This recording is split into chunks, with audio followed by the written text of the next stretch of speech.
अध्यक्ष महोदय, ये जो नए नए लोग इधर से उधर खिसक गए हैं, या ना बोले तो अच्छा ही है।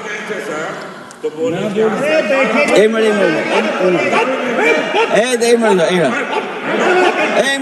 रह चुके हैं। एक मिनट अध्यक्ष महोदय, पर अध्यक्ष महोदय, मेरा ये आग्रह है अखिलेश ये अध्यक्ष महोदय ये कुछ जानते नहीं है। अध्यक्ष महोदय, माननीय सदस्य कुछ जानते नहीं है। ये ना पढ़े लिखे हैं ना कुछ जानकारी रखते हैं। ये मैं ये कह रहा हूँ, मैं ये बात इसलिए कह रहा हूँ, ये अनपढ़ इसलिए हैं। अध्यक्ष महोदय, मैं ये बात इसलिए कह रहा हूँ कि जो जो घटनाएं मैं बता रहा हूँ, मैंने एक एक घटना इलेक्शन कमीशन को टैग किया है, एक एक वीडियो इलेक्शन कमीशन को दिया है, एक एक पत्र लिखा है इलेक्शन कमीशन को। अगर एक भी कार्रवाई की हो तो मुझे बता दें, अगर ये जानते हो। और दूसरा, मैं अध्यक्ष महोदय मैं दूसरा बताना चाहता हूं आपको। अध्यक्ष महोदय, चुनाव जीते जाते हैं, हारे जाते हैं। कभी कोई चुनाव जीतता है, कभी कोई चुनाव जीतता है। एक समय था जब हम लोग कांग्रेस पार्टी से लड़ते थे, और एक समय आ गया कि जब हम आपसे लड़ रहे हैं। चुनाव कभी ये जीतते हैं, कभी वो जीतते हैं, कभी मैं जीतता हूं। एक समय था अध्यक्ष महोदय, मैं 5 लोकसभा का सांसद था यहां। इस बार हम लोग भारतीय जनता पार्टी को दूसरे नंबर करके सबसे 1 नंबर पे समाजवादी पार्टी आई।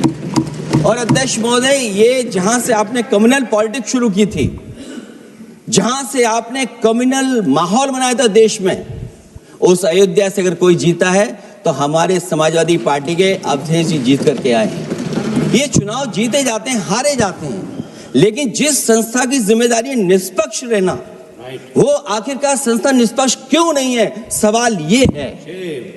और सवाल मैं यहां से उठाता हूं बाई इलेक्शन का। मैं 3 बाई इलेक्शन का उदाहरण देना चाहता हूं आपसे अध्यक्ष महोदय। नहीं, बाई इलेक्शन पर चर्चा नहीं हो रही। नहीं, मैं नहीं, जब तक आप अध्यक्ष महोदय चीज जानोगे नहीं, अगर मैं एग्जांपल नहीं दूंगा कि इलेक्शन कमीशन क्या कर रहा है, तो अब मैं रिफॉर्म क्या मांग करूंगा। अध्यक्ष महोदय, जब तक मैं घटना नहीं बताऊंगा, मैं पहला बाई इलेक्शन बताना चाहता हूं। ओके, मानिए आपका नंबर आएगा। अगर आप रिफॉर्म पे बात कर रहे हैं तो आपको घटनाएं क्या हुई वो बात तो करनी पड़ेगी।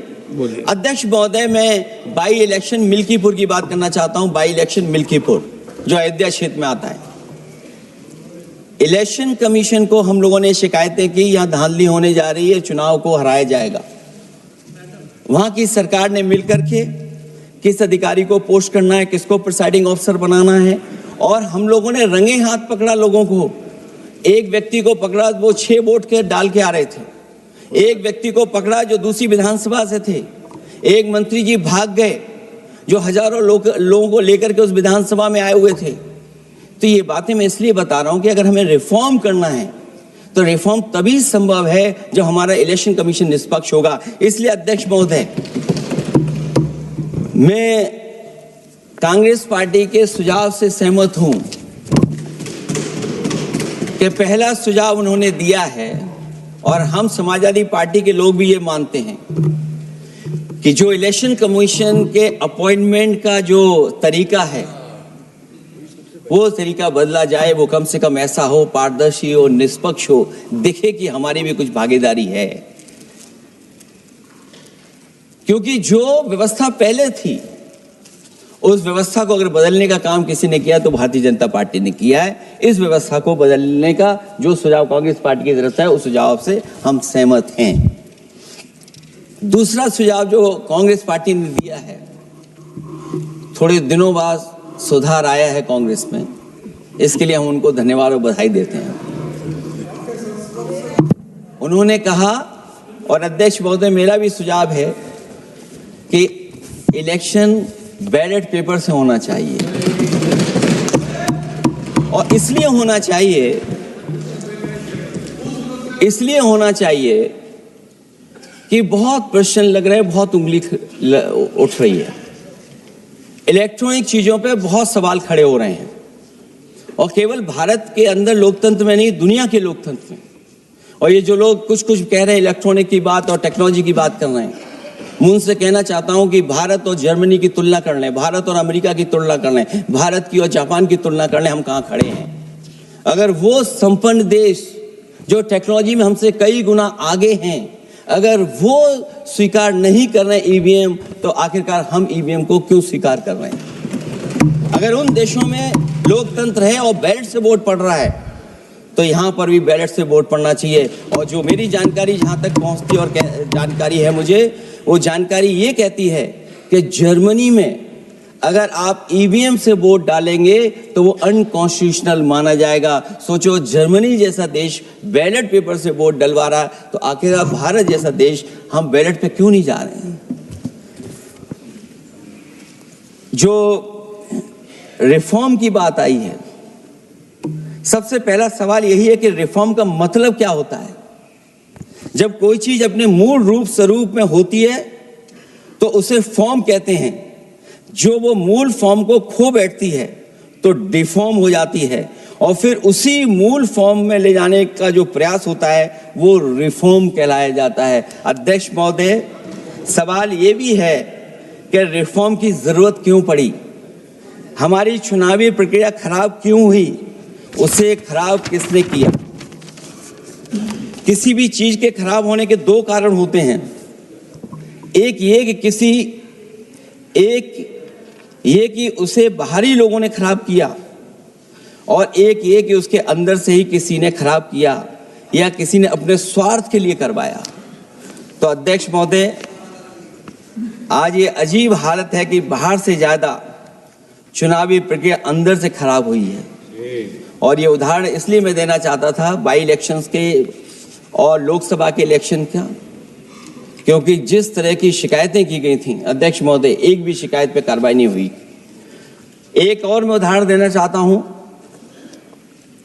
फर्रुखाबाद का चुनाव लोकसभा का, हालांकि और लोकसभा के चुनाव को मैं नहीं कहूंगा, लेकिन फर्रुखाबाद का लोकसभा का चुनाव जो पिछली बार 2024 में बड़े करीब से मैंने देखा। वहां के जिलाधिकारी, वहां का पुलिस का प्रशासन पूरे दिन लाठी चलाता रहा, और कभी लाइट जाती थी, कभी लाइट आती थी। जब हम लोगों ने जानकारी करने की कोशिश की कि आखिरकार क्यों हो रहा है, तो पता लगा कि उन्हें रिजल्ट बदलना है। तो उत्तर प्रदेश का इस तरह एक रिजल्ट नहीं बदला गया, कई जगह रिजल्ट बदला गया। हम इलेक्शन कमीशन के सामने खड़े रह गए कि इलेक्शन कमीशन को बताते रहे कि धांधली हो रही है, लेकिन इलेक्शन कमीशन ने कोई सुनवाई नहीं की। ये केवल लोकसभा में नहीं, मैं फिर लौट करके आता हूं, जितने भी बाई इलेक्शन हुए हैं वहां पर वोट चोरी अध्यक्ष नहीं हुई, वोट डकैती हुई है। और मैं फिर कहता हूं, जहां जहां आप लोग जीते हो बाई इलेक्शन में, अभी 27 भी आने वाला है, अगर एक भी लोग वो जो विधानसभा आप जीत करके दिखा देना, मैं on the floor of house कह रहा हूं अध्यक्ष महोदय, अगर निष्पक्ष चुनाव होगा तो एक भी भारतीय जनता पार्टी वहां पर सीट नहीं जीतने वाली है। दूसरा, कि जो समय समय पर पैसा आ जाता है अकाउंट में, ये लोकतंत्र को सबसे ज्यादा कमजोर कर रहा है। 10,000 बिहार में बांट दिए। अभी सुना है कि बहुत सारी महिलाओं ने कई जिलों में आंदोलन किया है, वो 10,000 के वादे से मुकर रहे हैं लोग। और मुझे याद है कि जिस समय उत्तर प्रदेश में मैं फ्री मोबाइल देने जा रहा था, कैबिनेट से मैंने पॉलिसी पास की थी, लेकिन यही बीजेपी के लोग चिल्ला चिल्ला करके उसको कह रहे थे कि चुनाव को इन्फ्लुएंस करने के लिए ये पॉलिसी लेकर के आए हैं, ये बांटने जा रहे हैं, और उसको रोक लगवाने का काम इलेक्शन कमीशन से किसी ने किया था, तो वो भारतीय जनता पार्टी थी। तो एक तरफ तो अपना पैसा दे रहे हैं आप, दूसरी तरफ कोई जनता के लिए अगर कोई पॉलिसी लेकर के आ रहा है उसको रोकना चाहते हैं। ये भेदभाव अगर किसी ने देखा है तो हम लोगों ने देखा है। फिर तीसरा, हम चाहते हैं कि मीडिया का जो रोल है चुनाव में, कुछ बात हम लोगों को समझ में नहीं आती। हमारे जो गरीब मतदाता हैं वो कभी कभी अध्यक्ष महोदय हमसे पूछते हैं कि आप तो टीवी पे आते हैं और चले जाते हैं, कुछ लोग टीवी पे आते हैं फिर जाते ही नहीं हैं। ये कारण क्या है? अगर इलेक्शन के समय पर हम पॉलिटिकल पार्टीज को स्पेस अगर बराबर नहीं मिलेगा तो शायद चुनाव निष्पक्ष नहीं होंगे। इसलिए अध्यक्ष महोदय, आपके माध्यम से मेरा सुझाव ये भी है कि चाहे वो प्राइवेट हो चाहे सरकारी हो, मीडिया में बराबर का कहीं ना कहीं हम लोगों को भी स्पेस मिलना चाहिए। इधर एक नई चीज है, नया जमाना है, तो नई चीज है सोशल मीडिया। पहली बार देखने को मिल रहा है कि जहां पर इमेज बनाने के लिए पैसा नहीं खर्च किया जा रहा अध्यक्ष महोदय, दूसरे की इमेज कैसे खराब की जाए उसके लिए पैसा खर्च किया जाता है। जो नकारात्मक जितना कैंपेन है, मैं अध्यक्ष महोदय दावे के साथ कह सकता हूं, हमारे पास कोई एजेंसी नहीं है, कोई सोशल मीडिया टीम नहीं है जो हम नेगेटिव कैंपेन रन कराते हो। लेकिन भारतीय जनता पार्टी के पास हजारों ऐसे लोग हैं और हजारों करोड़ रुपए इस बात के लिए खर्च करते हैं कि नेगेटिव कैंपेन कैसे रन किया जाए। और जितना जितना चुनाव करीब आता है उतना सोशल मीडिया से लेकर के हर प्लेटफॉर्म पर नेगेटिव कैंपेन अगर कोई कर रहा है तो वो कर रहा है भारतीय जनता पार्टी के लोग। इलेक्टोरल बॉन्ड की तो बात हम इसलिए नहीं करना चाहते हैं क्योंकि हमें तो मिला ही नहीं कुछ। अध्यक्ष महोदय क्या बात करूं मैं इलेक्टोरल बॉन्ड की। सबसे ज्यादा इलेक्टोरल बॉन्ड अगर किसी को मिले हैं तो सत्ता में बैठे हुए लोगों को मिले हैं। दूसरा कांग्रेस को मिला। कांग्रेस ही हमारे मित्र ऐसे कि हमें नहीं बताते कहां से मिलता है।